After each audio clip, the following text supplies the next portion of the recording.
listening to Another Way Around. This is the AwayCast, episode number 21. Happy 21st, everybody. Thanks. Josh, it's legal to drink. Josh is just going to say something about how it's legal to drink when you're 21. Yeah. It's good to know that you know my personality. We have established my personality well. Well, I thought the same thing, too. So, formal introductions. I'm John Azalona. I'm here with Greg Andrew De La Rocca. Hi, it's me, Greg. Happy 21st, buddy. Thank you very much. Happy birthday to you, too. Thank you very much. Josh Hinkie, live from Chicago. What up, yo? There we go. Yeah, you're not allowed to speak until you say that. Come on. What happened to our old rules? Now that you're 21, you think you could step to all of our old rules? Sometimes I got to get in there with some bantery stuff, and I don't want to just shove a what up, yo into the podcast too early. I want to let you introduce me and say it, but sometimes I just got to jump in there. I got to be preemptive. Right, and that's still also copyrighted. Don't use it anywhere else. You heard it here first and last and forever and always. Always. So how's everybody doing? Josh, we tried to get the podcast going yesterday. It's going up a little late this week for all our listeners out there. But Josh had a mic issue, but it's resolved now. I'm having all sorts of issues. Like every computer, you know what it is? It's that. So I bought this wonderful PC that is like my new love. And I bought it in February and discarded my old laptop, set him to the side. And then, going to Pax Prime, I had to pack up the laptop and I was like, laptop, I'm going to use you again. And I think the PC got a little jealous. I don't think he's liking how much time I'm spending with the laptop. And so he just turned off his mic ports. He's like, fuck it. I'm not going to help you then. I'm not talking to you. I told him, fuck you. And I took my laptop into my room. And that's how I'm recording now. And if he wants to work, he can work. And we'll record on him again. Josh, we'll see. You must live a lonely life. Yeah, you have some mental issues, man. I just always think that things are, I believe in anthropomorphic objects. Right. Well, tell your laptops I said, what up, yo? Oh, he's here. He hears you. So. All right. Okay. Well, does he have a name? No, I don't name stuff. That's come on. Then I'd really be crazy. Okay. Well, people name their cars, right? Yeah. Like your first car, you name it. I didn't. Yeah, no, I'm just bad. I never named any of my cars. Yeah. Me either. I don't think I did either. maybe that's just in the movies. Yeah. I don't know. But Greg, how was your weekend? It was good. Good. It was all right. Yeah, we worked together. We did a little wedding situation. Greg came with me to a wedding to shoot a wedding. It looks like a very pretty wedding from the photos on Facebook. Oh yeah, those aren't my pictures though. Okay, I don't want to take credit for those. Yeah, I'm sorry. If you see the photos we took, they're much nicer than those. Yeah. Ooh. But not too much nicer because that was my aunt taking those pictures. Oh, I mean, those were nicer than our pictures. Those pictures. are very good photos. They actually were pretty good. They weren't bad at all. Not bad. 7 out of 10. But it was early, man. We had to be up at 6 o'clock. Yeah, we were up. It was an early wedding. It ended at 5, which is kind of nice, but it was super daunting when the wedding was over after dancing to crazy music at 3 p.m. and then getting out at 5 and it's still light out. Yeah, I thought it was 11 o'clock at night when we were leaving. And it's 5 o'clock. I was in the twilight zone. It was like, what the hell? Oh, and Craig dropped my lens. Oh yeah, I was. Well, that's not my fault. 100%. Don't even worry about it. I am not mad at you. He had his little pouch with his most expensive lens in the back of his car. I didn't know what was in the pouch. He goes, Greg, can you grab my bag in the back there? I grab it. It's open. The lens flies out of it, slams on the concrete, rolls under a car. But it still works just fine. It's fine. Yeah, it works. But I had a little bit of an anxiety attack. It's fine. Everything's fine. Everything's fine. No emergency. Everything's fine. Yeah. Greg did a good job taking those pics. Thank you. Take those quick pics. Thank you very much. I gave Greg one of those wind-up charge flash disposable cameras. He did a really good job. It's a Polaroid. It was Polaroid. Fun wedding. So we did a wedding. Everybody's got a wedding. Josh, you had a wedding last week. Yeah. Usually Greg's the one that jumps in and says, I'm sick of weddings. You guys, that's all you do. No, we all had weddings, so it's okay. Are we not coming to the end of the season, though? Is this not No. Well, what happens now is there's a lull for about 3 weeks, and then September's kind of dead, and then October fall weddings start up. And is that a thing? October fall weddings? I imagine specifically in New York, it's very beautiful in the fall. It's for the foliage. Yeah. Yeah. We should just make a segment about weddings. Oh, yeah, and get some orchestral music in the background. We'll just tell some people violins. what's going on this season, what weddings are coming up. The big foods this year. Yeah, what people are serving, right. the cake types, the dress types. I bet if we marketed that right, we would get just a shocking amount of hits on that. You want to go with the chicken marsala and go with the 5-layer cake. Speaking of weddings, actually, I just RSVP'd to a wedding. I'm getting the short ribs. I'm really excited. Nice. Oh, you RSVP with the food in the invitation? That's how it's often done, isn't it? Yeah, really? I thought so. Yeah, I think so. Well, see, I work a lot of weddings. I don't. They usually have to ask. But it's great when you work a wedding though, because you get to drink for free. They feed us the same thing everyone else gets, so we're eating like steaks and pork chops, and it was all. Oh, that's awesome. It was great. It can be dangerous though. Like 2 years ago, when I was doing a wedding every other day, I was eating so much crappy food. Yeah. Well, delicious food. But yeah. Because you go through cocktail hour and you're eating whatever they come up to you like, hey. Popcorn, fried, chicken, fried, matter, whatever you want. Yeah, just fried. Put on a couple pounds, getting a little bigger on the midsection. No, whatever. It happens. That's being in love, isn't it, guys? Yeah. Right. I love that people are like, oh, do you just play too many video games? No, I'm going to too many fucking weddings. Exactly. I'm outside too much. It's ridiculous. I have to take all these pictures. Yeah. So, Josh, you had a great weekend, but you know what? We're going to save that for our segment in a little while. We have a segment for Josh. Who knows what I did this weekend? You already said what we did. I know, I did say it. Oh. Yeah, you already said it earlier. But we're going to jump right into games because we have a lot of shit to talk about today with games. Right. And especially that we're late, we have a couple extra games to talk about. But first, picking up on last week, I played Teenage Mutant Ninja Turtles Out of the Shadows, and we also put a video up, a little quick look Dan, Greg, and I did on our YouTube channel, which was our first shot at that, which was pretty good. Good. It was all right. It was all right. Yeah. It was good. You guys got some YouTube love. It got the most hits so far. Out of anything. Yeah, people would rather watch Ninja Turtles than hear us. Yeah. So. Can't blame them. No accounting for taste, that internet. But we go over it pretty well in that thing, so just to touch on it briefly, I think... it's well worth the $15. I haven't played all the way through it, but I have a gripe with it. I'm going to try to get that review out still. But get this, I'll bring up the one point that it blows my mind. So I was playing with a buddy co-op. And when you're playing through the single-player campaign, you can switch between the four turtles. So your chances of dying are, you can switch between turtles and utilize their abilities, whatever, to their advantage to not die. But Sean and I were playing together, and we went through an entire level, and towards like 75% of the level glitched, and we had to start the level over again. Or like the waypointing is really bad, so it doesn't really tell you where to go. Not that we need our handheld, maybe, right. But so we restarted the level. Then we get all the way through the level and get up to the boss, and we died, and there's no checkpoints. Oh, woof. None. And we played an hour and 45 minutes because basically we played. Yeah, man. So we died and we were like, all right, cool. Like, no problem. We started strategizing on how we're going to beat the boss because it's pretty tough. All the way back to the beginning? The beginning of the level. Did that just kill your momentum? Because you get to a tough boss, that alone can kill your momentum. Wait, how? Yeah, it was really. How can they do that? There's no checkpoints between the beginning of the level and the boss? Now, we thought that we screwed up and we were like, oh, maybe for some reason we did something that makes some kind of non-checkpoint state. And we go online and people all over the place are like, what the hell? We're like, what are you thinking? What are you thinking not having people checkpoint? Right. So that's the biggest negative of the game. In single player, I believe you do checkpoint, I want to say. But the game is, it's really good for a Turtles game. I totally recommend it. And it's a shame because it's a really good multiplayer game. But now with that in mind, it really takes the wind out of your sails when you get killed.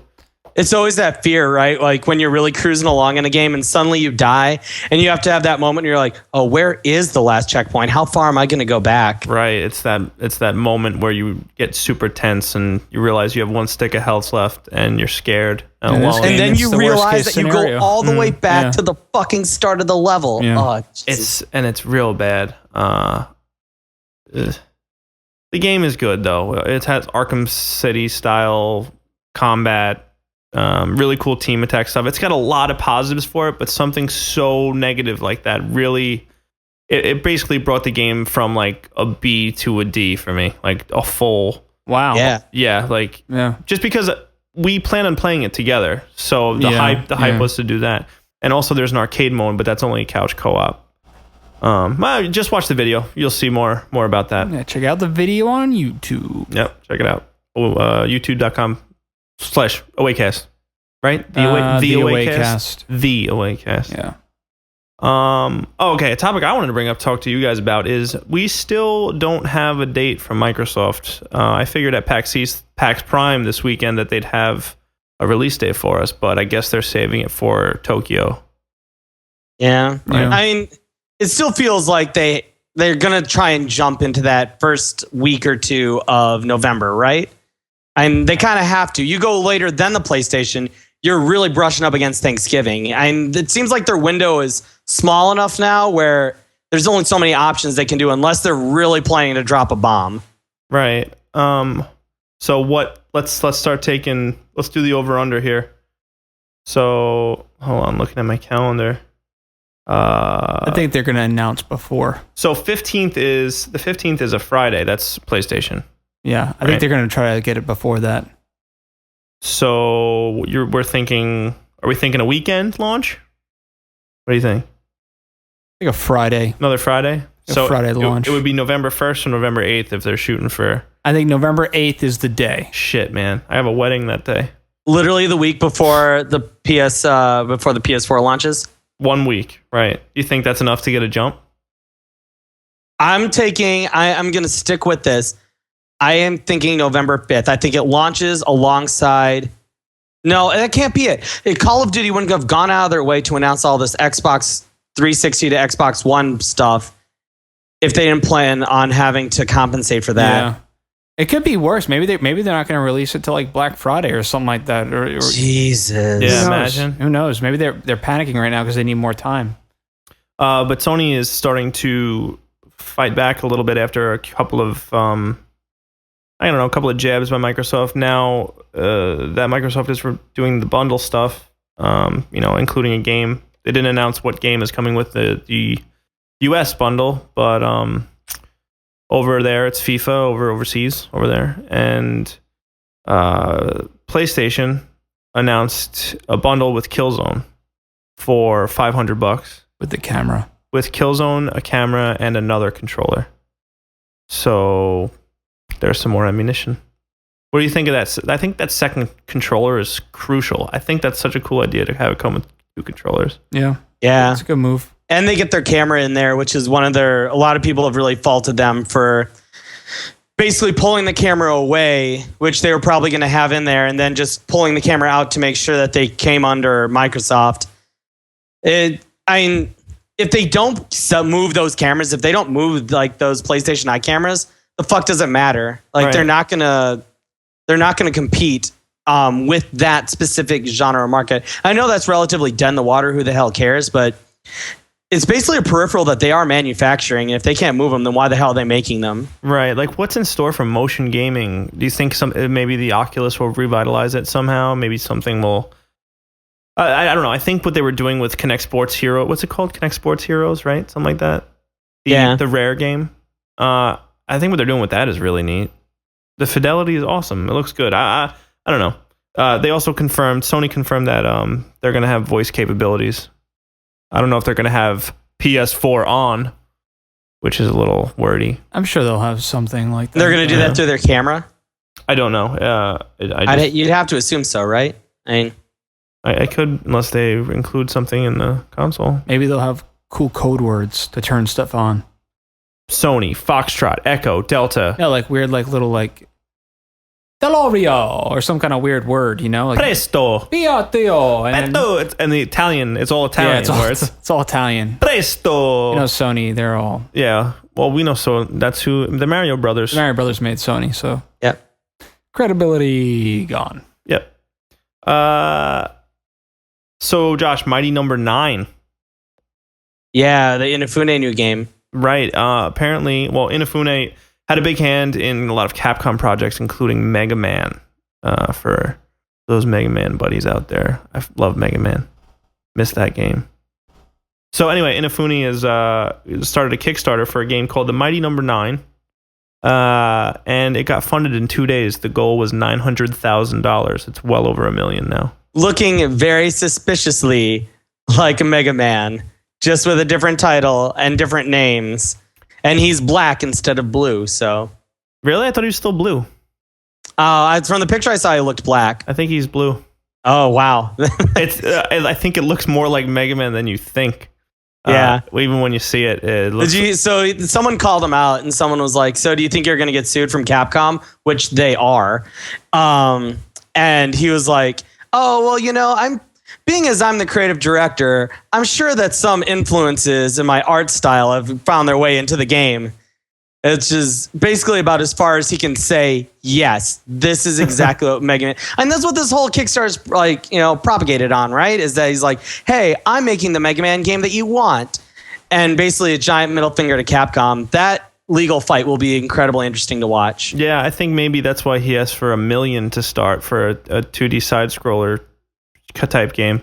Because normally, what is that, like a decent budget for that, or is he trying to get set up to pay back his law fee? Well, exactly, right. And I mean, on top of that, let's face it, the $1 million basically becomes negligible if he can get this game going. They're gonna have no trouble finding the actual funding for it. I think everyone's painfully aware that there is a very feverish market for this type of game. Mm-hmm. So, all right, April 2015, it's supposed to be out. So mark your calendars. We can play Mega Man in 2015. You excited, guys? Yeah. I just found this thing on Reddit Games. It says that the Xbox, you'll be able to connect 8 controllers to it at once. Yep. Yeah. 8 controllers. Why? But see, that sounds crazy, but you can put 7 controllers on PS3 or PS2 even back in the day. If you got the connectors, the little L connectors. Right, but what would you need 8 controllers for? I don't know. You games don't support it. You know what games support that stuff? Josh? Madden. Yeah. Hockey games, right. Sports games. Yeah. I mean, you can, but even with Madden and stuff like that, it's pretty negligible. It doesn't really make a difference. I think it's one of those things where it's actually now really, really easy to do that stuff. So why the hell not? Maybe it's not just controllers though. Maybe it's controllers, but it could also be so you can have some sort of tableted device or an Oculus device, just some a bunch of. I hope so. Yeah, right. Yeah, that's probably what they mean. Probably mean peripherals. Right. In total. Interesting. You guys hear about this? You hear about this little new Nintendo machine coming out? This new Nintendo.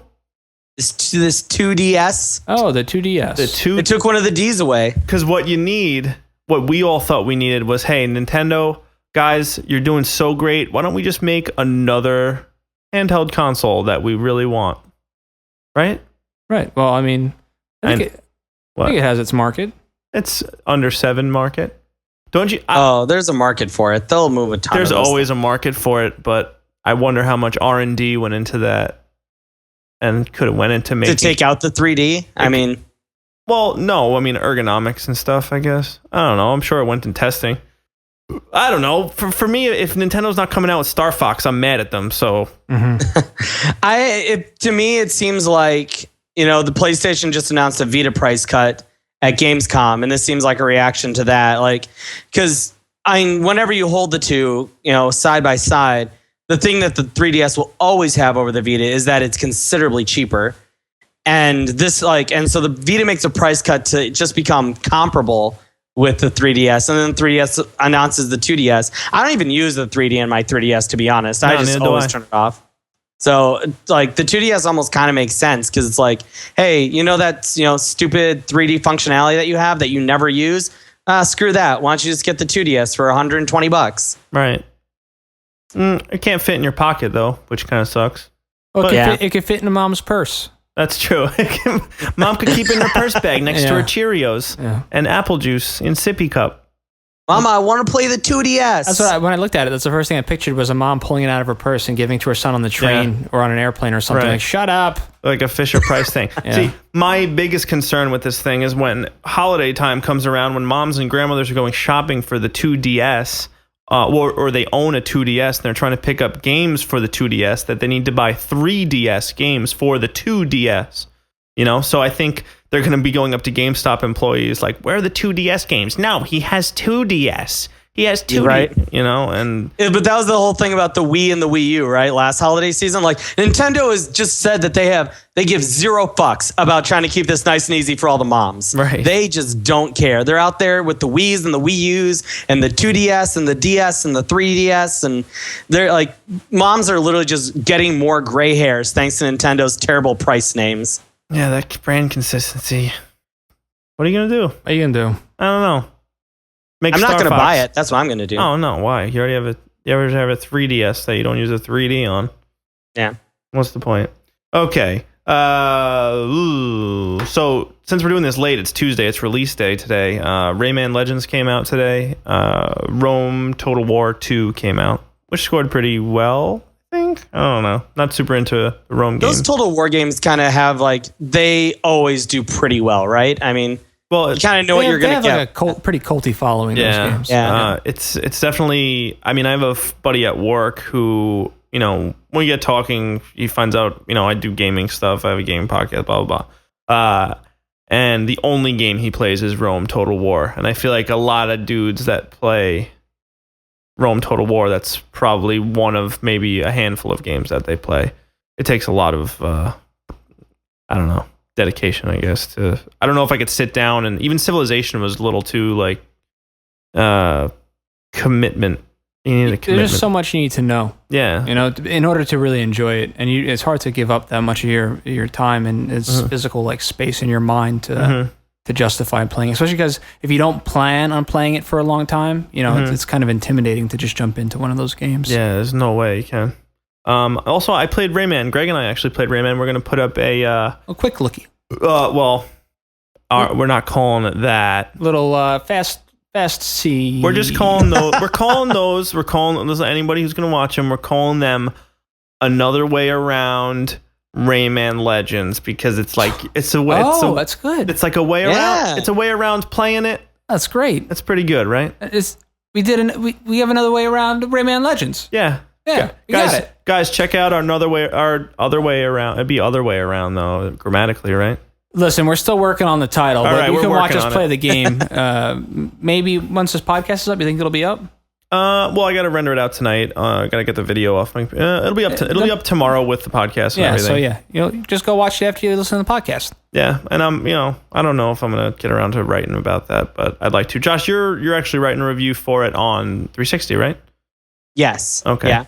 Well, see, I'd really like to compare it with you. I mentioned to you earlier that when Greg and I were playing through, it relies heavily. The Wii U version is what we played. It relies heavily on the Wii U gamepad for a lot of its awesome functionality. So I'm just curious. What do you? I don't even know. I actually was reading right before we podcasted that on the Vita, 28 levels were taken out of the game that are in console versions of the game.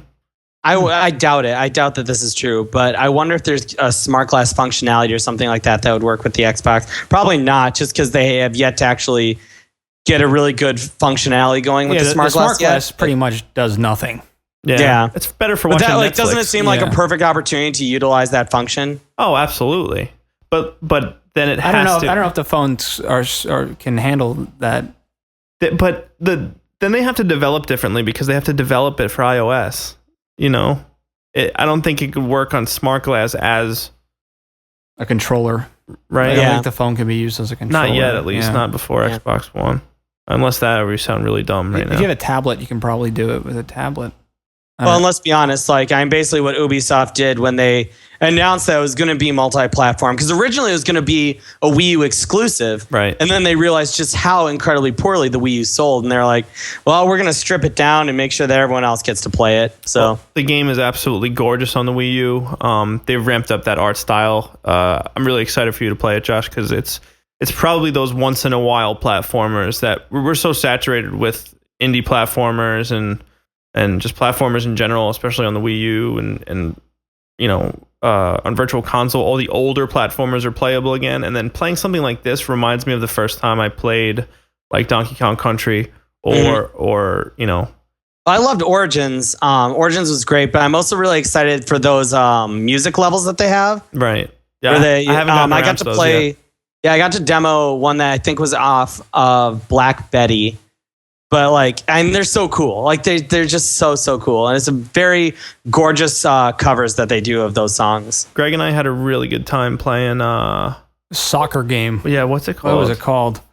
Foot Ninja. So I don't even know. Whatever. It's It was awesome. the soccer mini game that they have in there. It's so simple, but it's so fun. It's just Greg and I playing soccer against each other in a 2D space, and Greg is smacking me in the head. And It's great. Yeah. It was I'm fun. gonna see if I can get friend of the podcast Tyler to play with me. We'll see. He might think it's a baby game. He might not go for it. There's no way. The game is difficult. There's parts that you can tell are very difficult. And But it's one of those things where it's like, yes, we who like play these games know like how good they are and how like, core they are. But someone looking from the outside sees something that kind of looks animated and goes, oh, 2D side scrolling baby game. really? Like, just because it's animated, it's not good? That's like You gotta think of that super outside perspective, like people who, don't know what Rayman is. They just kind of look at it and make assumptions. I could see that, but at the same time, those people they're fucking dumb. Yeah, just give it a shot. Like, Yeah.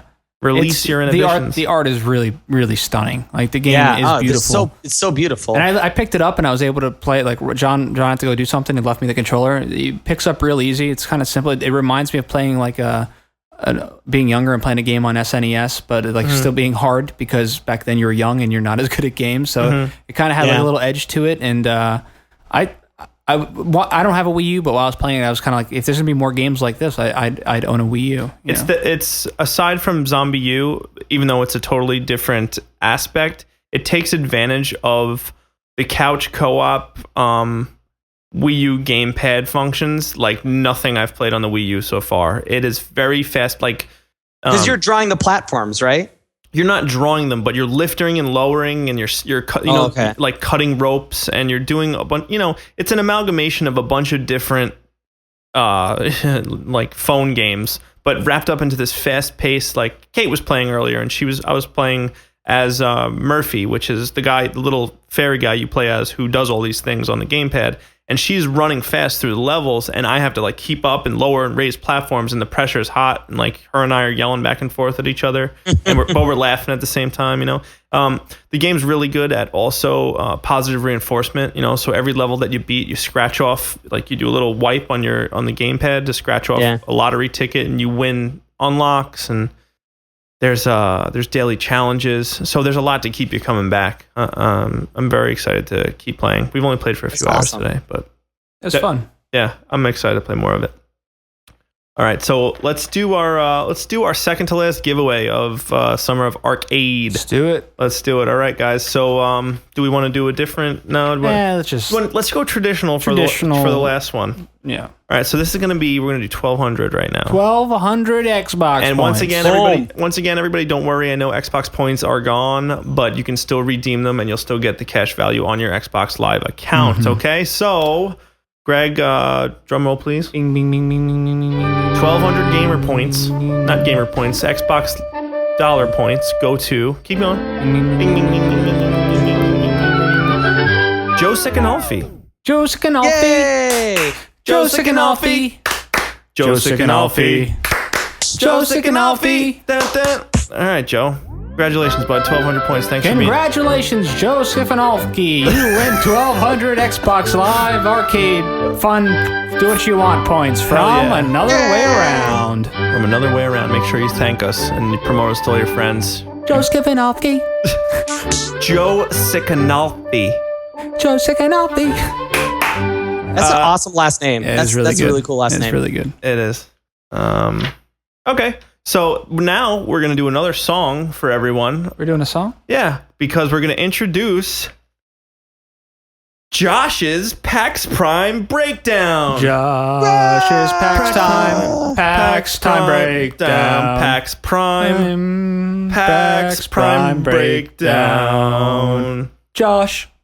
I'm Josh. Whoa. We didn't hire you to sing. We didn't hire you to sing. That was very good. Josh, you went to a little convention called Pax Prime. Pax Prime. Brew. Pax Prime in Seattle, which I'm infinitely jealous, but we had to work that wedding, so making money is better than spending money, right? So you went up to Seattle. Let's start at the top. How was your experience before you get to the games? It was awesome. It was really, really awesome. And like, you guys are definitely coming to PAX East next year. I'm going to drive to New York and move both of you down to Boston at gunpoint. So at gunpoint, gunpoint, huh? It might not even take that much, but who knows? But yeah, so the thing about PAX Prime compared to PAX East is PAX Prime is actually run a lot cleaner than PAX East is. Like, in your PAX East, you're like super far away from the convention center. PAX Prime is like an awesome walking distance. It's Seattle in August, so it's like not humid. It's actually like kind of cool and breezy. And then the convention itself is like, it's PAX. They do a great job of putting it on. I didn't get to go to any panels. Oh, I thought you went to the Giant Bomb panel. No, I didn't get to go to the Giant Bomb panel. I got to go to the Sony private party instead. Oh yeah, well yeah. Of course, I'd rather go to the private party.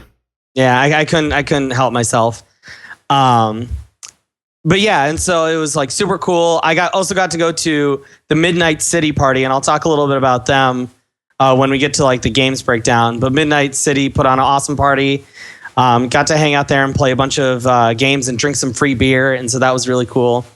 And it's awesome. Like, the thing about PAX is there's always tons of people who just want to sit around and talk video games, and yeah, like whether it's you're talking to developers while you're waiting to play their games, or you're talking to publishers who are forming companies, or if you're just literally talking to people who just happen to be there. I ended up talking to this couple who met playing World of Warcraft and then went to PAX Prime for their honeymoon the week before they got married.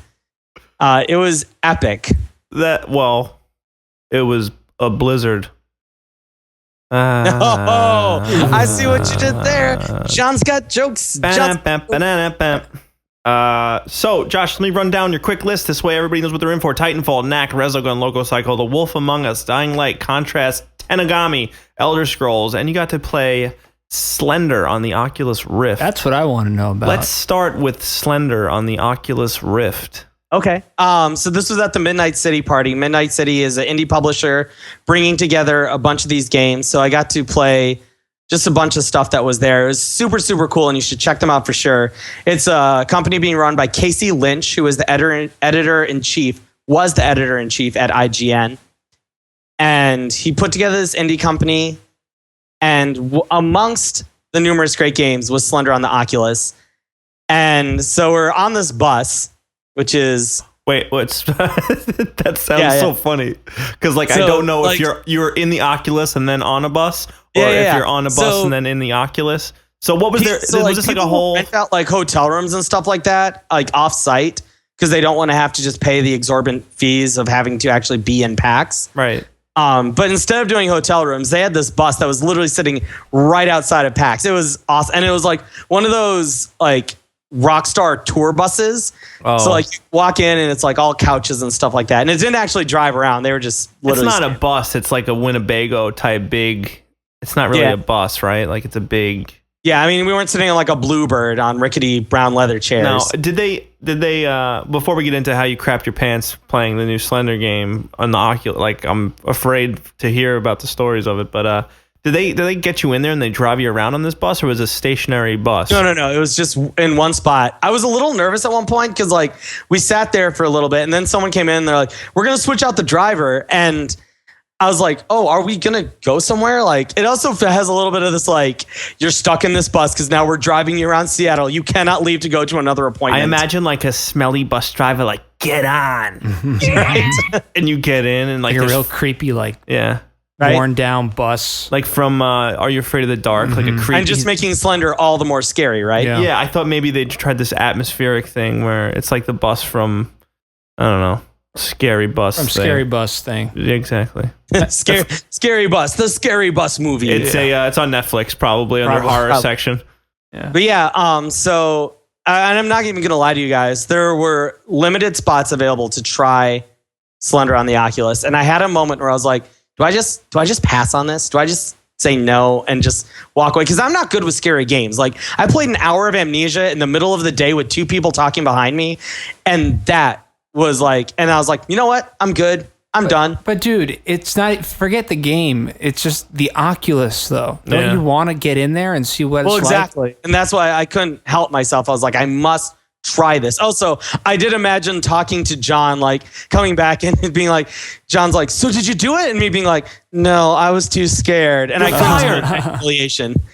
Yeah. So I put it on, and it's a surprisingly simple setup. Like, it's literally just feels like putting like ski goggles on. And instantly, what's really impressive is instantly how immersive it is. Like, you just literally, and the best part was that they had headphones. So literally there is no escape from like, the immersion. This is the most immersive experience you can get. That sounds great. What kind of headphones they watched a couple people play it before, and they like watched other people kind of freak out as they kind of like attempted to like get their bearings, and then B, just tried to like survive in this game. So for people who don't know what Slender the Arrival is, you're dropped into a map, and in this map there are pages from a story that you have to collect, and the more pages you get, Slender Man starts to find you. He starts to know where you are. Wait a second. So is the Arrival the same thing as that, like the first game? I thought this was like a second game that's coming out, a different Slender game. I think it's different, but it's just updated looking. Yeah. Yeah.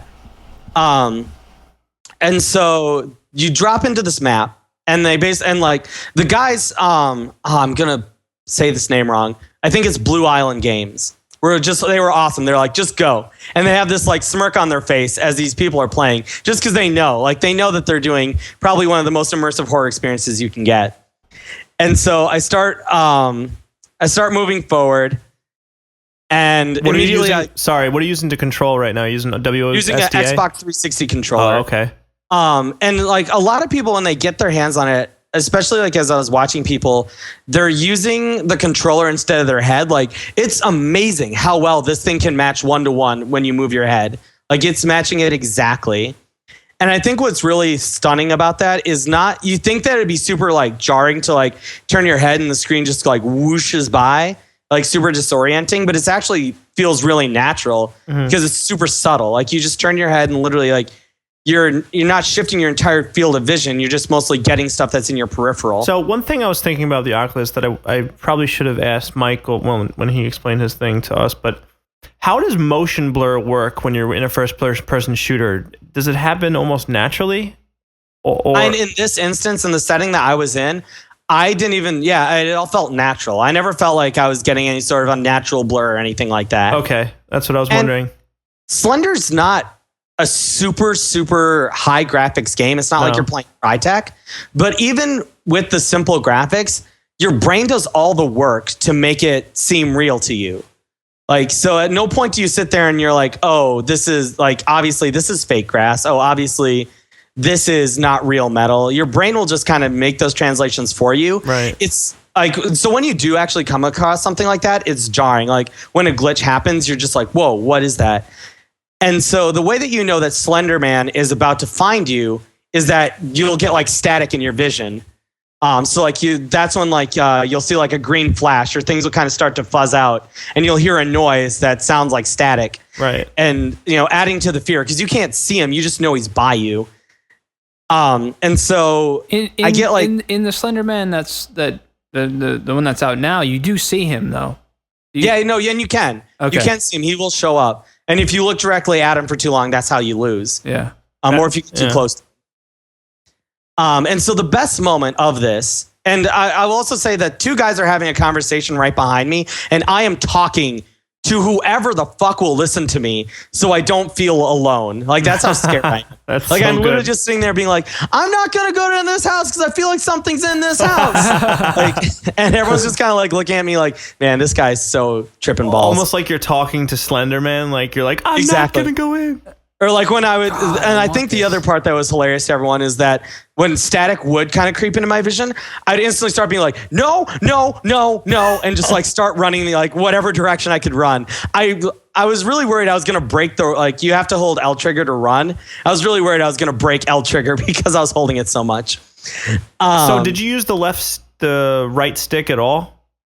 You have to do it to turn, to make giant turns, and that's controlling your body. Right. Okay. And part of the only complaint I'd have is that sometimes I would lose track of where my front of body actually was. Mm-hmm. So I'd probably be it'd be basically looking over your left arm constantly and then running in that direction, but you can't tell because you can't actually see where your front of body is. And that's they said they're working on a way to try and make sure that your flashlight kind of always ends up center of you. Your body will kind of naturally turn. I get to 4 or 5 pages, and I'm just after you get 5 pages, you're just in survival mode. You're just trying to survive.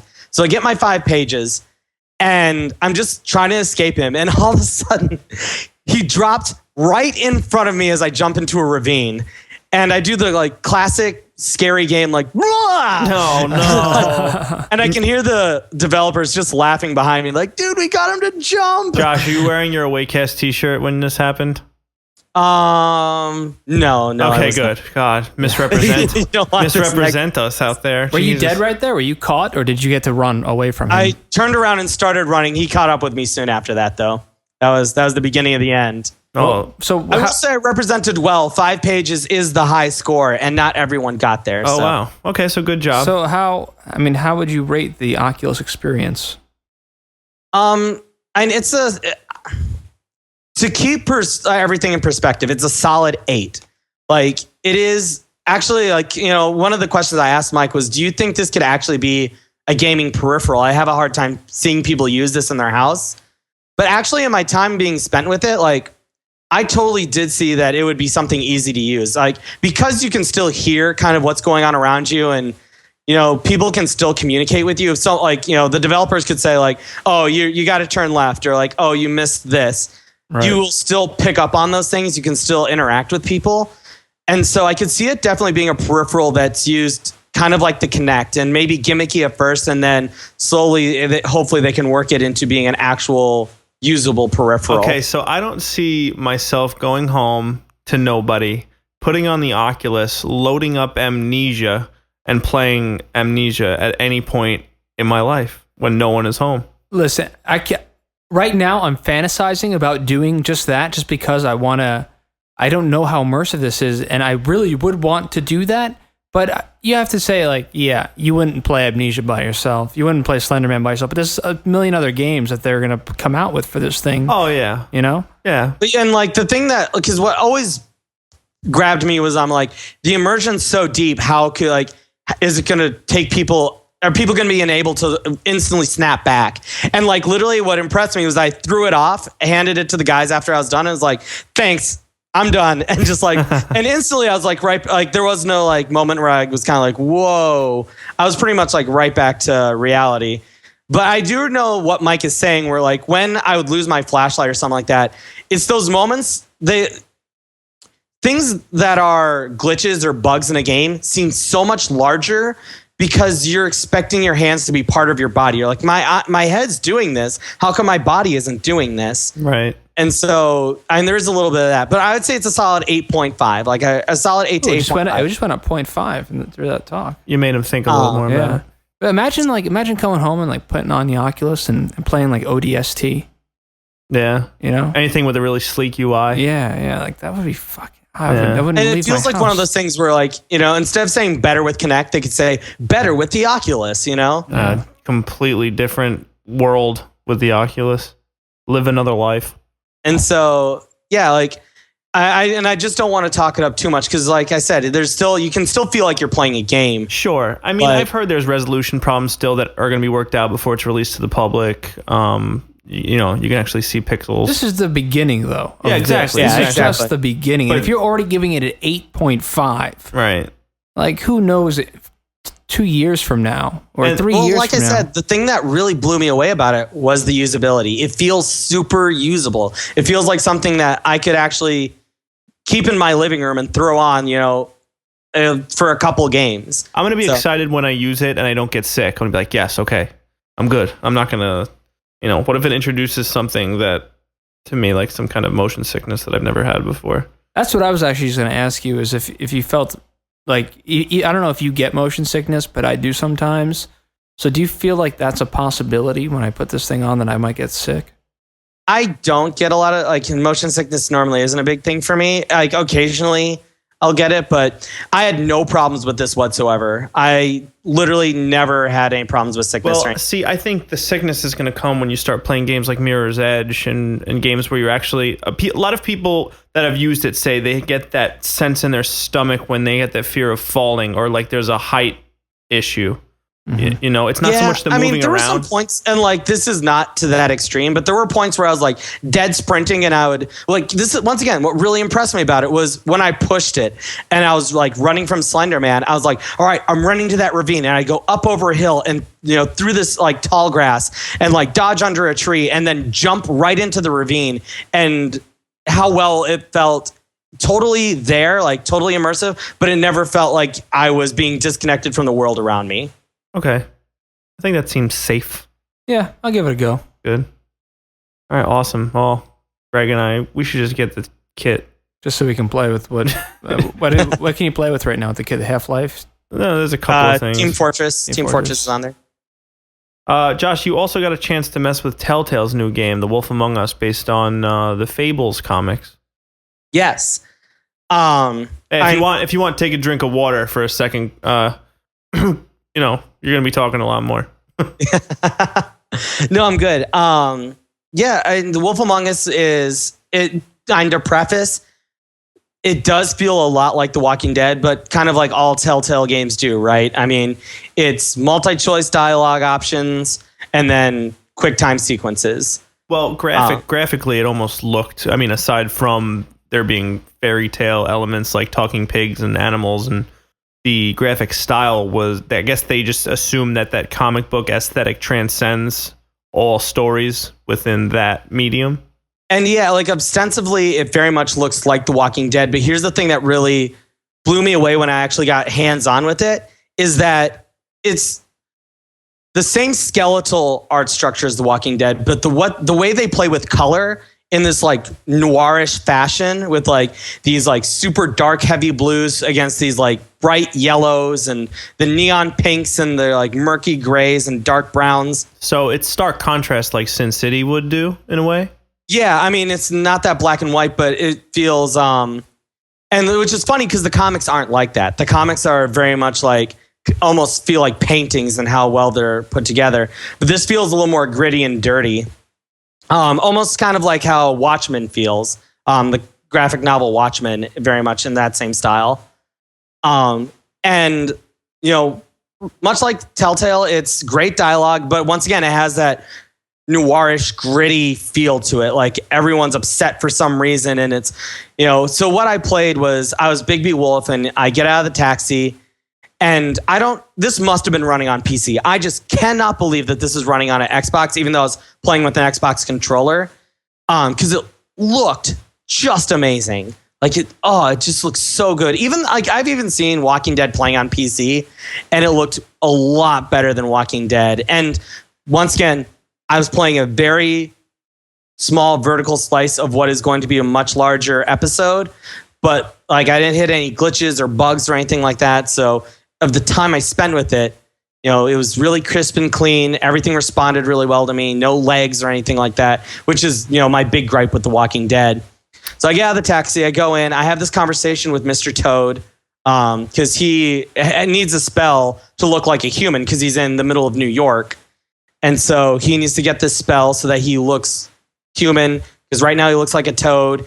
And Bigby's kind of questioning him. Bigby Wolf is the big bad wolf who is now living in New York under the same spell, who is a sheriff looking like a human. Kind of has a Wolverine look to him. Mm-hmm. Very gruff and hairy. Yeah, if you guys haven't checked out Fables, I totally recommend it. Who's the author on Fables? Bill Willingham. Yep. Definitely check those out. They're awesome. It's so good. Yeah, awesome take if you're a fan of like any of those Aesop's Fables or fairy tales when you were a kid. Yeah, Grimm's fairy tales, right? How was the actual voice acting? Really good. I thought it was like, once again, like just on level with The Walking Dead. Actually in the preview I was writing, I said that with the attention that The Walking Dead got, and with the critical acclaim, I could see how it'd be very unnerving to be part of the Wolf Among Us team. Like, that has to be kind of scary, right? You're making this game literally while this other team that's part of your company is blowing up. Like, your company's never blown up before. And getting all this acclaim and prizes. So now all of a sudden you went, like, when you first started working on this game, the expectation was, hey, we got this good title. It has a nice niche audience. People like these Telltale games. Just make it so it sells. Yeah, it must be strange to be working for Telltale when we're at such a low. There was no really bar set for them to. And after Jurassic Park, it didn't get any lower, right? Well, exactly. That's what I'm saying. Like, they were at rock bottom in terms of where they stood in the consumer's eye. Everyone was just like, they're done. And then when people heard that their Walking Dead was taking care of that, people were worried. I was worried. I know I was. I was like, oh no. And they surprised everyone. And now they're like, it got Game of the Year in several outlets.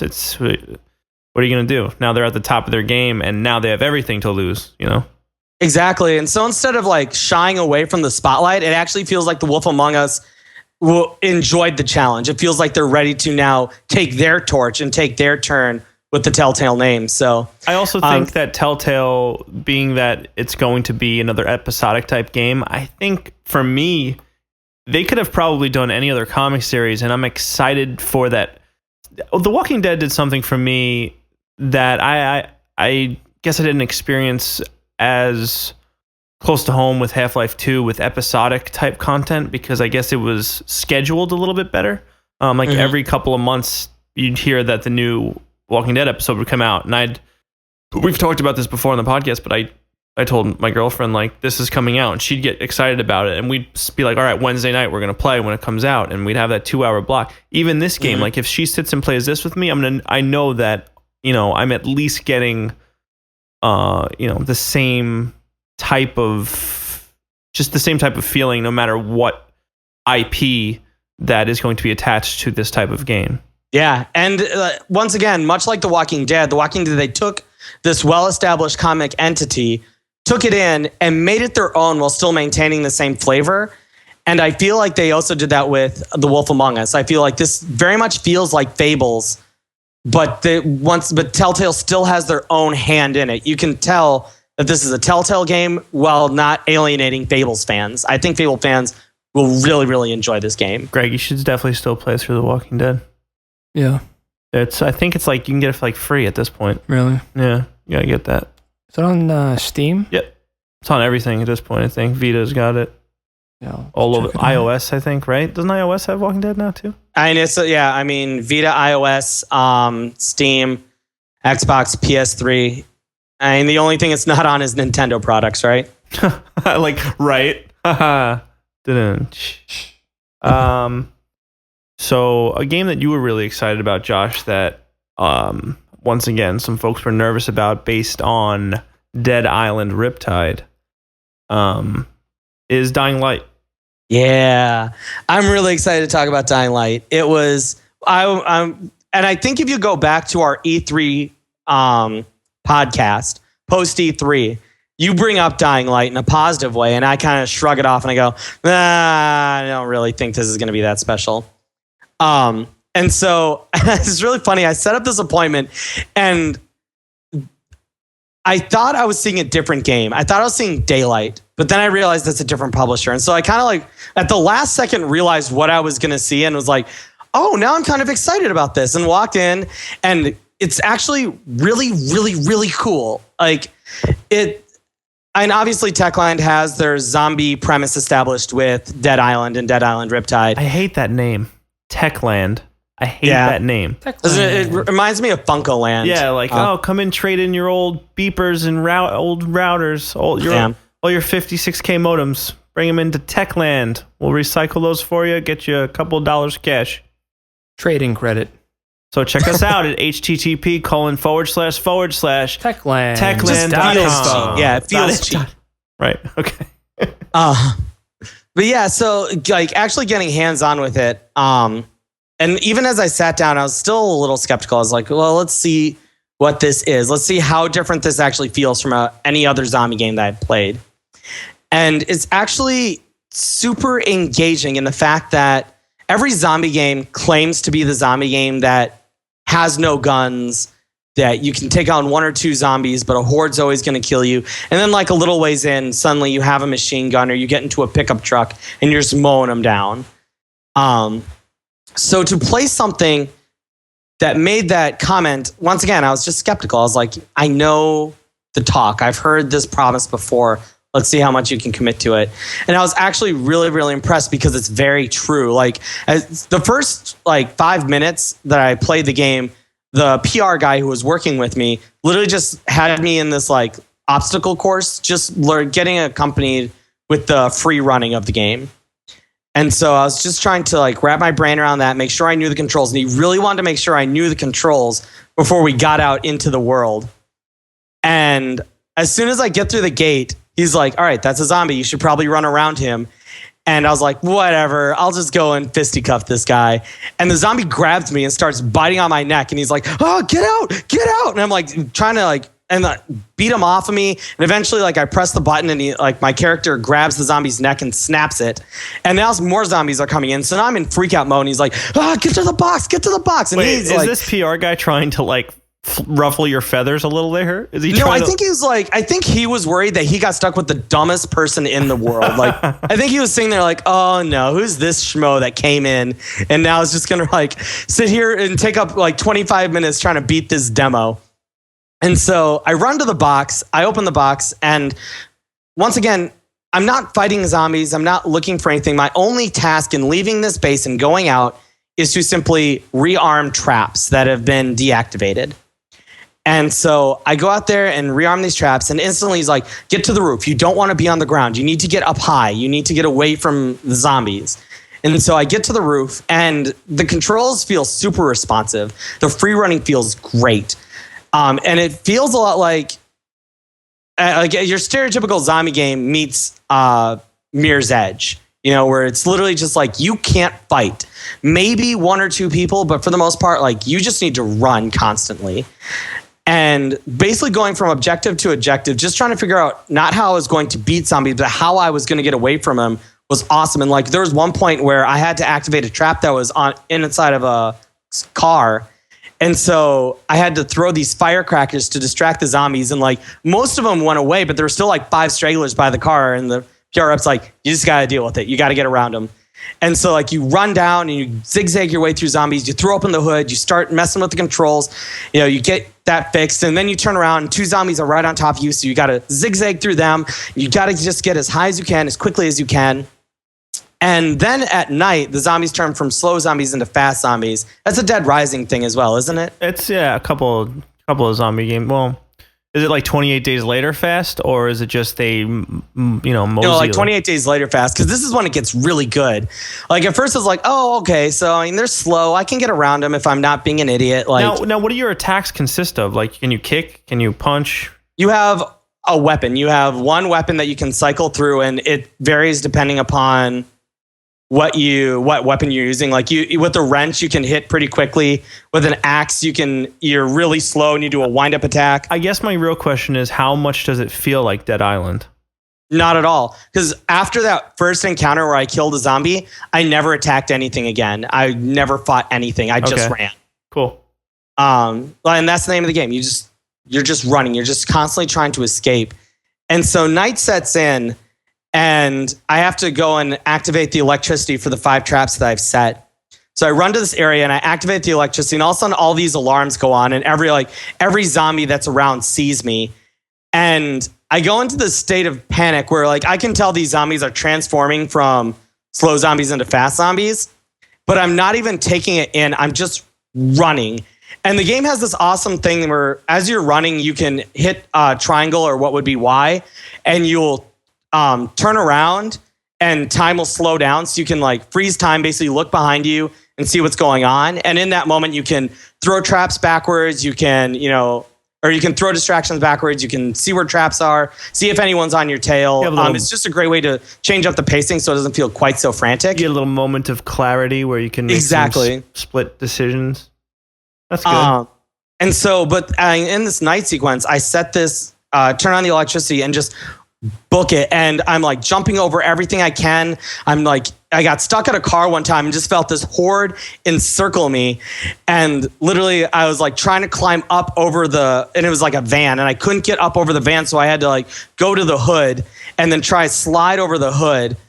And all those controls, like you have a slide move, you have a jump, and then like a double jump where you can like climb onto something and jump instantly. And all this stuff is just so responsive that it makes this like, there's a great, there could be a great bubble where this game fucks it up if the controls lag for a second, because you need to make these split-second decisions where like something drops out of nowhere and you instantly have to dodge left, dodge right, go over it, go under it. You have to just respond instantly.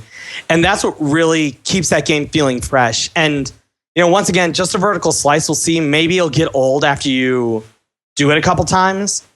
But in just what I played, like I walked away just kind of like, whew. Like, right. So generally, how much time did you have with these demos? Because the way I'm seeing it is that you're running right now, and if you were to die, that's where they'd cut you off and be like, "Well, sorry, we have to give it to the next person." So there's actual consequence. Were you concerned? Yeah, right. Is that how it was? No, I mean, generally, well, I mean, if you really get stuck, like, and like, I've seen it before where people will be playing demos and you see PR people kind of looking at their watches or looking around, or, you know, whenever like another person comes in for their appointment, like that's when things start to get a little edgy. But generally you'll get between 5 to 15 minutes, depending upon what game you're playing. You know, for something like this Dying Light demo was really, really long. And that's why I really enjoyed it. It sounded long. Yeah. And then but when you're doing indie games, sometimes they're just they have so many people that they need to show their game to that they'll try and get you in and out a little bit faster. Right. You get like 5 minutes with it, something like that. Yeah, I'm really excited about Dying Light. It sounds great. I mean, I'm a fan of zombie games, but even I'll admit that they've been beaten into the ground by the amount of zombie culture that's been around since The Walking Dead took off. I didn't even play Riptide because I couldn't do another zombie. We really didn't even play Riptide either, Greg. We kind of played it for like... We played it like twice. Twice, like an hour or so. Maybe 2 hours most. No, we played it really long one of the times, I thought. Didn't we play You're probably thinking of the first Dead Island. No. We played the newest one. We played it for a couple... We got pretty far, I thought. I don't think so. No?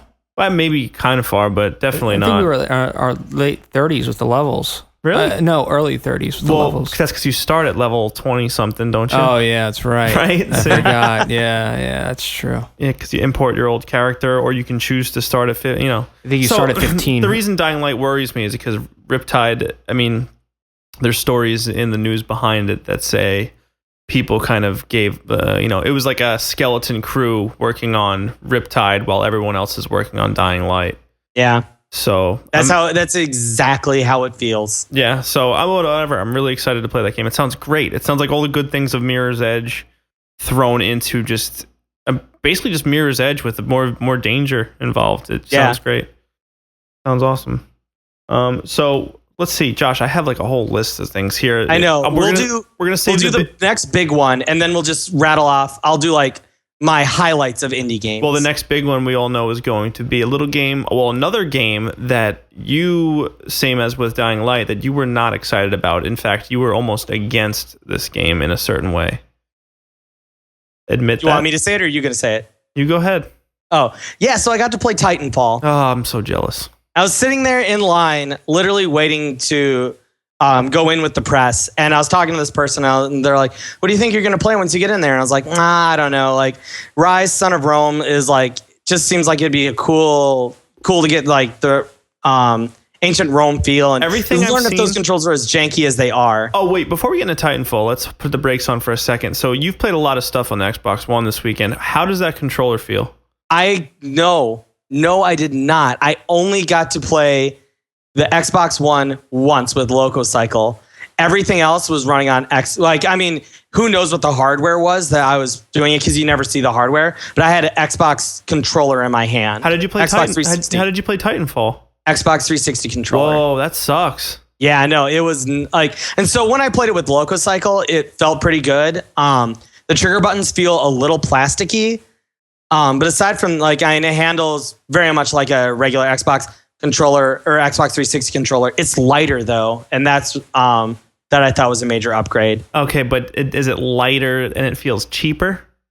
No, it still feels like a pretty high quality. Like I felt the face of it as I don't know the actual material, but it's a little bit rougher. And so it feels pretty good in your hands. It doesn't feel like it's going to slip anywhere or anything like that. It just feels a little more economical, but not cheap. Like it just feels like they knew how to get the technology where it needed to be better. I like the weight of a 360 controller. Yeah, me too. Oh yeah. Well, they did away with the battery packs. Now it's a much thinner battery. That's where all the weight went. Yeah, because they added more rumble into the triggers. Right? What are they called? The haptic feedback triggers. Right, feedback. Did you get to experience that in Lococycle at all? No, I did not. So I know that they had Forza. They had Forza on demo there. I guess you didn't get to play it, but people were talking about the haptic feedback being something that's really innovative. So I'm excited to try those. And the weird thing about the trigger, there's the bumper in the trigger, right? And the trigger actually is super long. It's not curved like it was before. It's just kind of long. It almost feels like it could be two different buttons. It's so long. And so that was a little weird. And like I said, it's kind of a cheap plastic, so that was weird to adjust to. And like the bumpers are a little more jagged than they are right now. Mm-hmm. Oh, also, you got to play Knack, which we don't have to get too deep into, but did you get to play with the PS4 controller? I got to play with the PS4 a lot while I was there. Because not only did I get to play Knack and Resogun with it, but like basically every Sony indie game, like I played Tiny Brains and played Secret Ponchos, and all of them had PlayStation 4 controllers at least, like right there on the floor for you to play around with. So I actually got a lot of time with the PlayStation 4 controller. Right. I wonder why they're running the stuff with 360 controllers. Do you think they're running their stuff on PCs?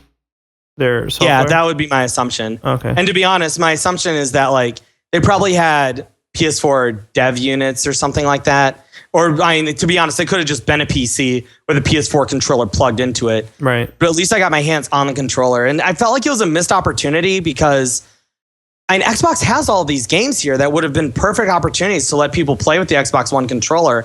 And even though no one knows what's under the hood, at least you can say that you played with it. Even if you even just holding that controller, to most of the people at PAX, they just want to, that's enough to at least perpetuate the lie that they were playing Xbox Ones, right? Right, exactly. And so I don't know. It seems like a missed opportunity on Xbox's part, but I mean, it is what it is. I was talking to someone about it and they said maybe they want to leak the hardware or anything like that. But I was like, my time, like the PS4 was all over the goddamn place. It was almost impossible to not run into someone who had played it. So that's good. Good on them. But anyways, Titanfall. Gotcha. So talking to this person about what I was going to play, and they're like, well, I'm just going to head straight to Titanfall and get my time with that.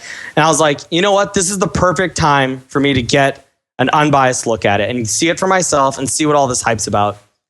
And so I went straight there, got in on the first game. Well, first, Josh, let's give us a little synopsis on what your opinion was on Titanfall before. Like what was your impressions, your first impressions before anything at PAX? I saw that trailer and I literally couldn't believe it. I was like, oh my God, it's another way to shoot people. Oh, it looks like more Call of Duty with some jazzy gimmicks thrown into it.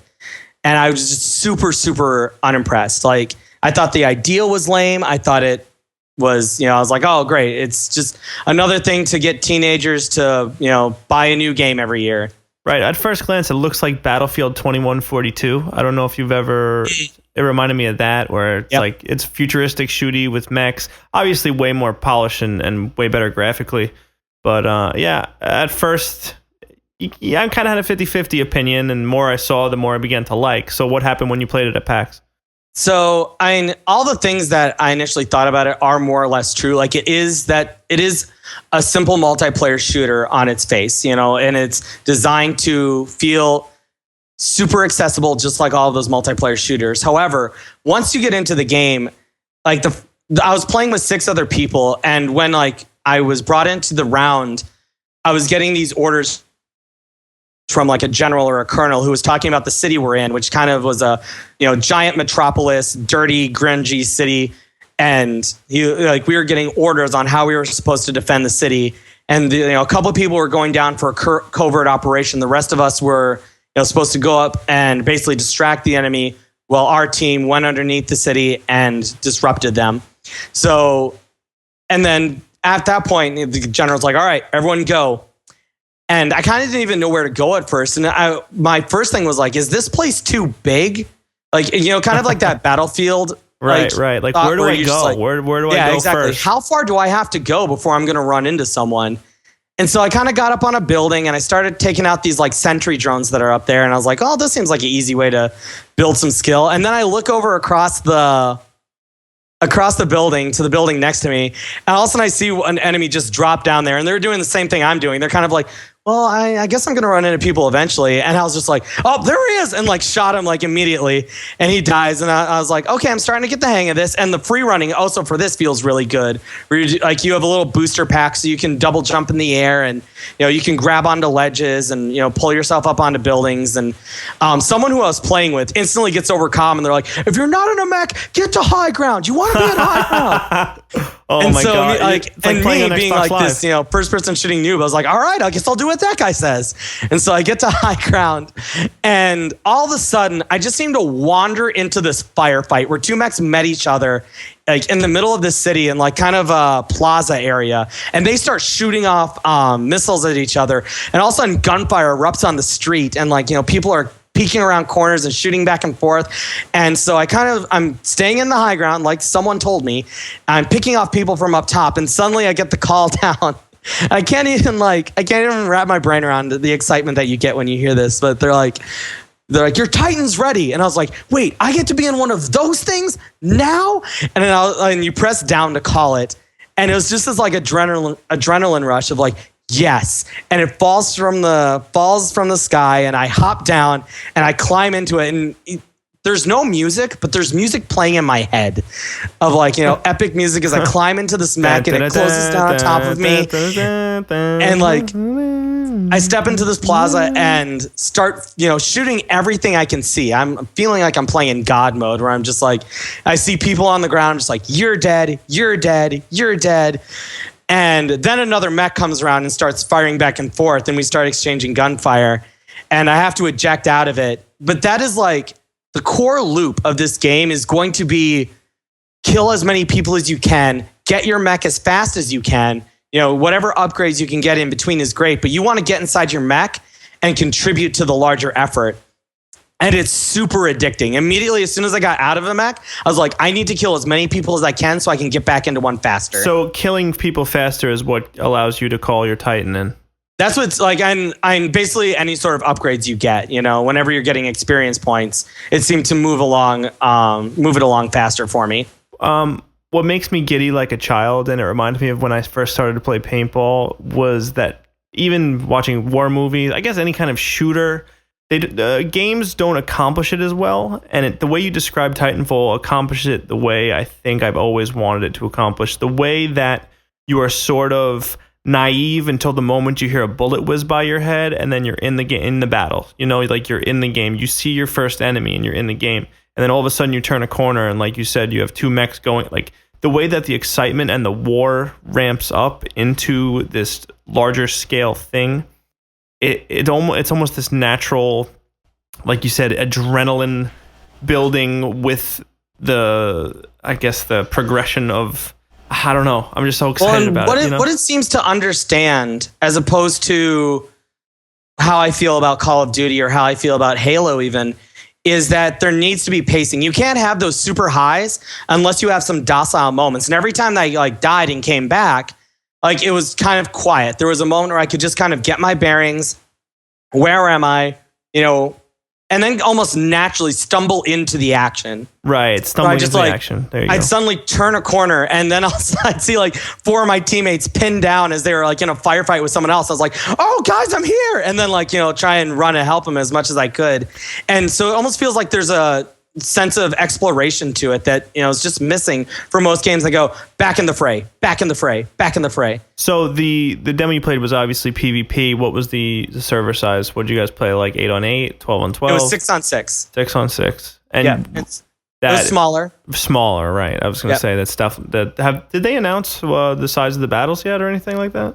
I think 16-on-16 is the most. It's not like Battlefield, but That's still sizable, 16 on 16, 32 Yeah, players. and that I might not be right on that. That might be wrong, but to be honest, like just like once again going back to this demo, that felt like the size of the people I was playing with felt appropriate. It felt like there could be more people in this world, but I kind of enjoyed having this small-ish squad, and they do a great job of making it appear that you are part of a larger effort. You are constantly getting feedback from generals and people who are letting you know what things are going on, what your objectives are. And the other thing that's really great is even if you don't get into a Titan or you're struggling to get into a Titan, you can get an anti-Titan weapon, which basically allows you to assist your other Titans against enemy Titans. Can you Titan Jack? I don't think so. Yeah, but I did execute someone. It was the greatest moment ever.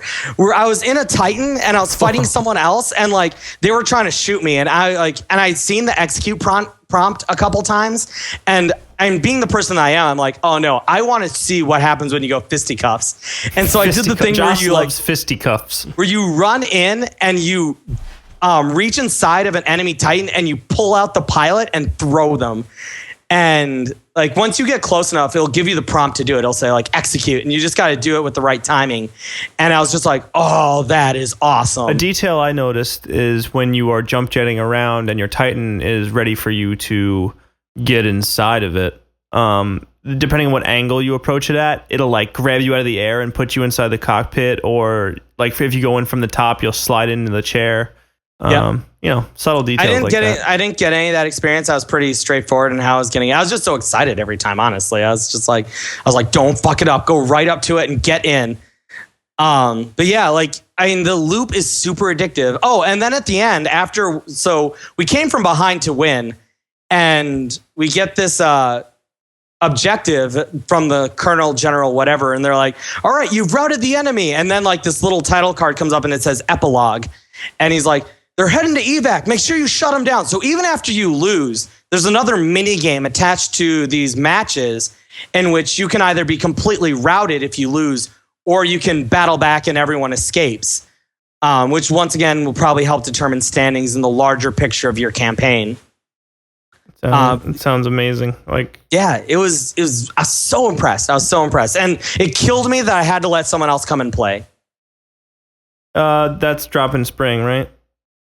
Titanfall dropping. Man, these shitty puns. I gotta stop these shitty fucking puns. Yeah, they're bad, right? They're very bad. When Greg says they're bad after being quiet for a long time, about an hour. They're definitely the puns probably have to take a break. Those are the big games I saw.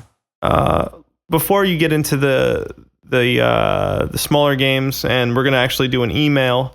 Let's do our last giveaway. Let's do our grand prize giveaway. Grand prize! All right, guys. So for a 1-year subscription of Xbox Live. All right, forgive me for mispronouncing this. I don't know if it's Luis or if it's Luis Sanchez. Congratulations, buddy. Thanks. I just want to say thanks to him for liking, for commenting, for getting involved with our boards on Facebook and stuff. He's participating. He's getting a year, right, of Xbox Live? 1 full year of Xbox Live. Luis Sanchez, congratulations on behalf of Another Way Around. You will receive one full year of Xbox Live. So when you're playing Titanfall in the spring, that's because of us. We did that. Bitch. So guys, thanks everyone for liking us and subscribing and listening to our pleas for... Just because there's no prizes doesn't mean you should stop doing that, though. Oh, no, definitely not. I mean, we're probably going to do another giveaway next month. So, yeah. So thanks once again, everybody, for sticking with us, and we're getting steadier and steadier followers, and it's looking good. I'm excited. Things are changing. Check out our reviews and all that stuff. We'll get to that at the end. But Josh, go ahead and touch on your smaller games, because you played a lot of games. I played a ton of games, so I'll just single out a couple here that I thought were really great. Resogun for the PS4 is going to be awesome. It is much like Super Stardust HD. It's a super fast-paced, arcadey, leaderboard type of game. It's vertically, it's like a cylindrical. It's like you're fighting around a cylinder rather than playing around a sphere. Yeah, it looks neat. I got to play That Dragon Cancer, which is the autobiographical game about a guy whose newborn son has cancer. And basically, the game just basically tells pieces of his fragmented thoughts as he kind of goes through his son dealing with this illness. And I got to talk to the guy who was there. Super cool guy, being super brave with his game. The first time I got to play an Ouya. The game was great. I'm not sold on the Ouya.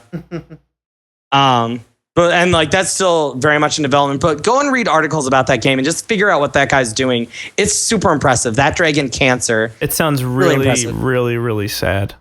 Yeah, I mean, it's emotional. And the guy's standing right behind me and I'm playing this segment of his life, basically. And, so there's that a voyeuristicness of this particular playthrough. But even still, just sitting there in the chair, I nearly teared up. It's almost like reading. It's like someone hands you a poem and you're reading their poetry, and they're judging. They're trying to see how it's affecting you as it's happening.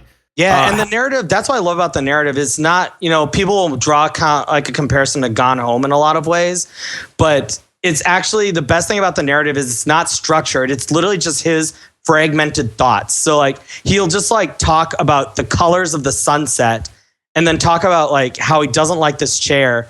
And then he'll talk about how his son's crying. It's just amazing. Wow. That sounds still very sad. Yeah, it's very sad. That's very sad. Not as sad as the Ouya, though. Yeah. Ouya. That was actually, of the jokes you've made, that's the best one. Okay. How does the Josh game... Inky's stamp of approval. Oh, God. Thanks. You're welcome. I'll throw it away. Secret Ponchos. I played Secret Ponchos. Well, real quick, with that Dragon Cancer, how did it play? It's a first-person game? Yeah, it's a first-person game. It almost feels like you're doing super old-school first-person point-and-click, where you are even clicking. There's certain places you can walk in the room that you have to choose. It's got to come to PC at some point, because it feels like it'd be so at home on a PC as opposed to the Ouya. Cool. Secret Ponchos, which is a multiplayer PlayStation, PS4 indie exclusive, at least the launch exclusive, they said. And that is, it feels like a Wild West shooter meets The Nightmare Before Christmas. So you have all these gloomy, oozy Wild West characters. And the coolest part about the mechanics is that there's a limit on how far you can shoot. So you have to get into kind of close quarters to try and shoot each other. And your ammo runs out super quick. So you're playing this constant game of chicken as you try to draw people in close and then attack them. It's isometric, the game, right? Yes. Yep. Yeah, I'm hoping we get a chance to talk to those guys. Yes. That'd be neat to set up something with them. They were really cool people. They were just awesome guys. Tengame, I'm sorry, which is a puzzle game that's going to be on the iOS and, believe it or not, the Wii U. And it basically plays like an origami puzzle, and you're changing, or like a pop-up almost, where you can lift pieces of paper to try and get through the puzzles. Super beautiful Japanese origami art style, this really soothing music, and great puzzles. It was awesome. Might be cool on a touch interface. Yeah.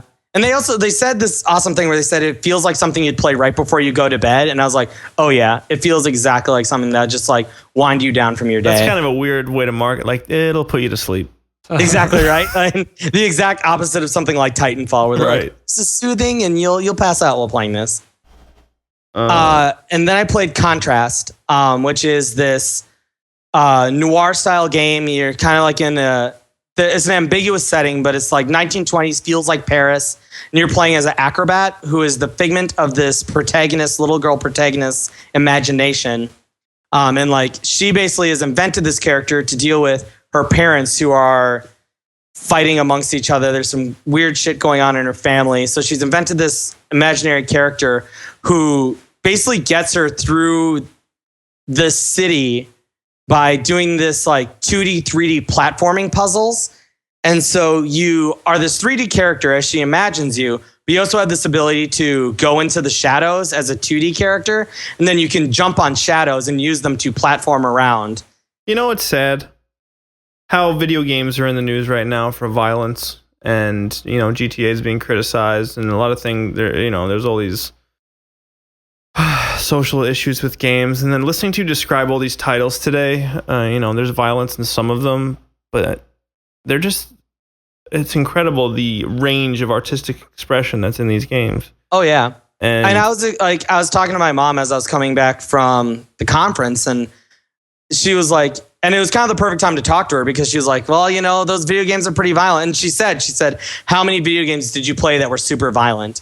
And I like got into talking about all the games I just mentioned. And I was like, yes, there are violent games. There are as many games that aren't violent. You just probably don't know about them. Right. I mean, most of the games you talked about today just sound super creative, and origami, and guys talking about his child dying of cancer, and talking about Rayman earlier, and what was the other game you just mentioned with the trapeze contrast with the a little girl's imaginary friend. It's so amazing how these stories never make it anywhere outside of pop. I mean, it's not amazing. We all know why. Well, and that goes back to sensationalist reporting, right? I mean, we talked about it. We were talking about CNN a couple of weeks ago, and we said, you know, CNN is sensationalist. Like, they're going to report the super, super violent story and the super, super feel good story, but they're not going to address everything in the middle, because that's not going to make news. Yeah, absolutely. I mean, you know, no surprise there. It's a fact that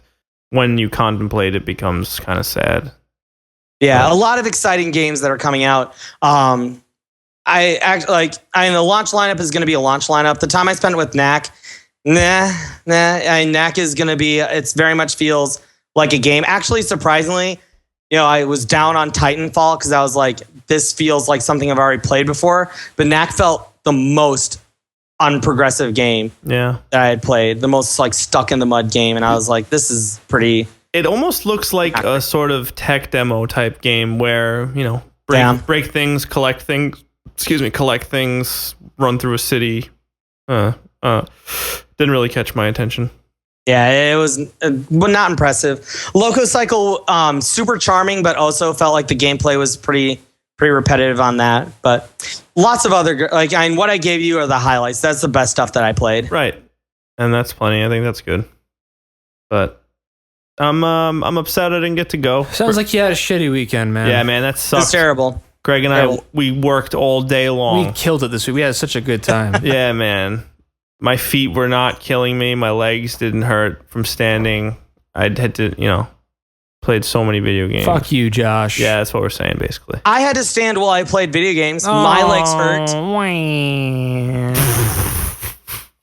Email. We have an email, guys. Let's answer an email. All right. This is a good question. It's asked a lot, and my answer is something that they already ruined it, but our email comes from Alex. He asks, what game would you like to see as a movie? Very general question, but it's kind of rough. Like, if you could pick one and make it into a movie right now, what would you do? Josh, you need a second? Yeah, let me think, because you guys have kind of talked about this, right? Right. Greg, you got yours? I do, but I don't. I really don't have one. All right, I'll let you do two if you want. I mean, here's what I'll say. Can I go first? Yeah, go ahead. I'm inviting you to go first. Welcome. So, what I always wanted when I was younger was a Resident Evil movie. Mm-hmm. Now, obviously, we all know they made a whole bunch of Resident Evil movies. That was going to be mine. I'm just saying right now, Resident Evil was going to be mine. I wanted to see the first Resident Evil done right, done exactly like the game. Exactly. Yeah. And they just totally fucking ruined that. My other option is if anyone knows me, is probably the most obvious, would be something to do with Fallout. But the more I think about that, there's so many movies like that out there already that are sort of deal with that same theme.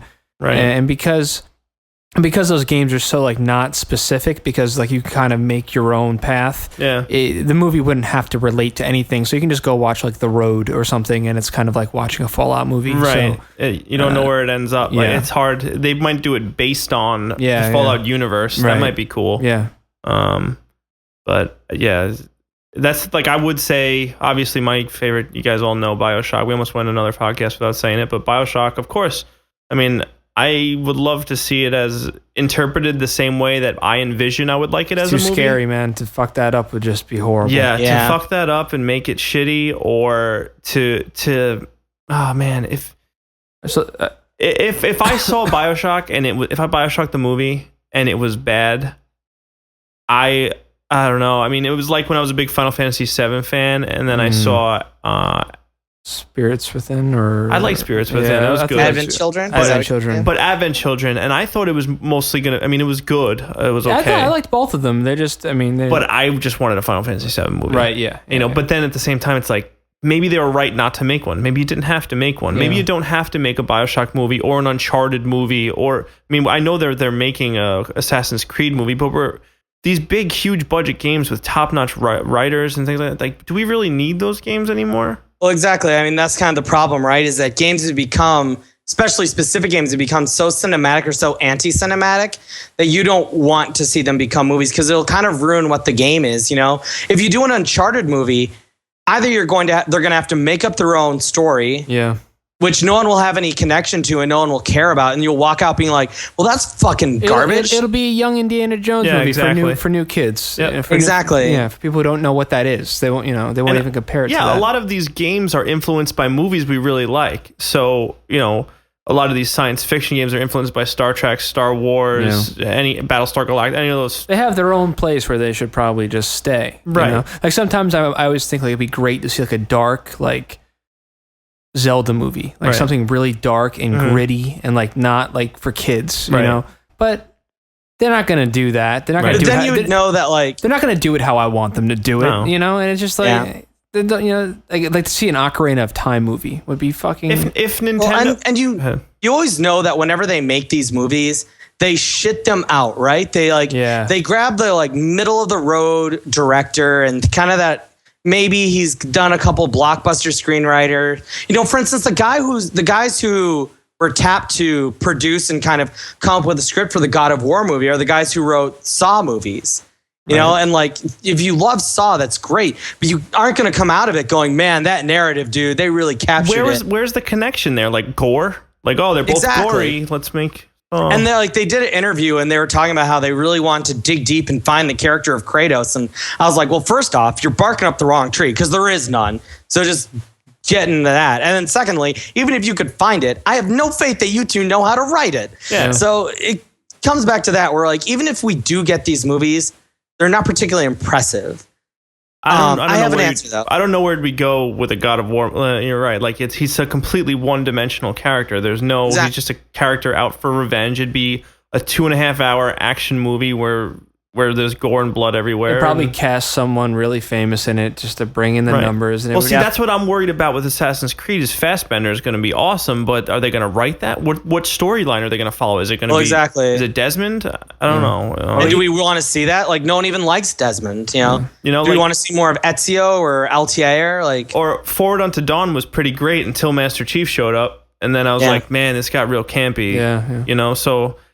There's a fine line. They could really easily send it straight to the bargain. Josh, did you say you had an answer? Yeah. So, what I would like to see, it's a large picture answer, but getting MMOs into movies, I think, is actually a really smart idea because, like you were saying, Greg, they don't need to tell specific stories. They can just be in the same universe. They're just a story being told in that universe.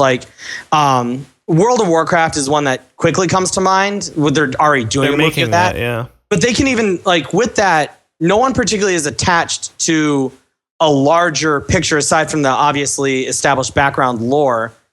But no one's going to sit there and be like, oh, they fucked up the character I play as, or that's not how that dungeon happened. They kind of have some creative liberties. But the one that I'd really love to see, which is also, kind of in some sort of production, is EVE Online. I'd love to see an EVE Online movie. And they're talking about doing that show that's going to tell stories from EVE Online. And that's awesome. Because with these larger worlds like World of Warcraft, I don't play a lot of World of Warcraft. I'm never going to play EVE Online. I would love to just know those stories from a completely audience, sit me down for 2 hours, tell me what it is standpoint. Yeah. They did that with Defiance, Defiance. Yeah, Defiance was. We played that for a little bit and had the show, and then we kind of stopped watching the stopped show. watching the show, and then we stopped playing the game. It's funny. It's right when we stopped playing the game, we stopped watching the show. Yeah. That is funny. I can't really think of one. Resident Evil was going to be my choice. Would be the first. The first. I know. I mention. want to think of another one as soon as we. Yeah, I can't. I'm having a block right now. Aside from that, but also I said Final Fantasy VII. I always wanted to see, but then again, I revoked that because I don't know if I want to see it at all. Yeah. A Half-Life.